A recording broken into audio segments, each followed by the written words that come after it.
Dövlət İmtahan Mərkəzi tərəfindən qəbul imtahanına salınmış, ekranda gördüyünüz qəbul tipli sual nizahına sizlərlə bir yerdə baxaq. Şərtdə deyilir ki, OX ox istiqamətində hərəkət edən cismə təsir edən əvəzləyici qüvvənin istiqaməti göstərilmişdir. Sürətin Vx, impulsun Px və yerdəyişmənin Sx proyeksiyasının zamandanlıq qrafikləri hansıdır? Əvvəlcə gördüyümüz şəkilə diqqət yetirək.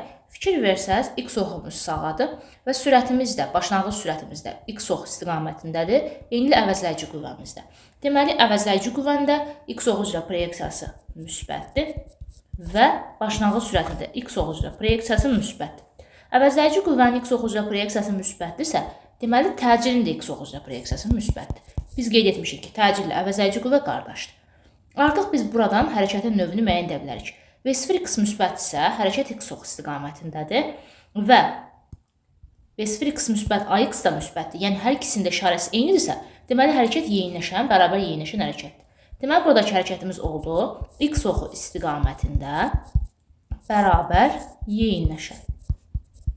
Və biz də burada, bu qrafiklərdə bu hərəkəti axtarmalıyıq. Başlanğıc sürətin x ox üzrə proyeksiyası müsbətdirsə, deməli, burada impulsun qrafiki də müsbətdən başlamalıdır, yəni P0x-imiz da müsbət olmalıdır və təcilin x ox üzrə proyeksiyası müsbətdirsə, qrafikin ağzı yuxarıya olmalıdır. Qrafikin ağzını göstərən təcildir. Deməli, baxın, qrafikin ağzı yuxarıyadır. Gördüyümüz kimi, deməli, birinci doğrudur. İkincidə, başlanğıc sürətin x ox üzrə proyeksiyası bəli, müsbətdir, amma təcilin x ox üzrə proyeksiyası mənfidir. Çünki qrafikin ağzı aşağıyadır. Deməli, 2 səhvdir.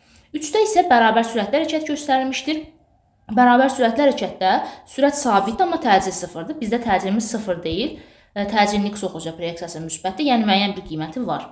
4-cüdə S sabit verilib, yer dəyişmə. Bu o deməkdir ki, cisim dayanıb. Amma burada cisim dayanmayıb. Fikir versəz, hərəkət edir. Ona görə də 4 də doğru deyil.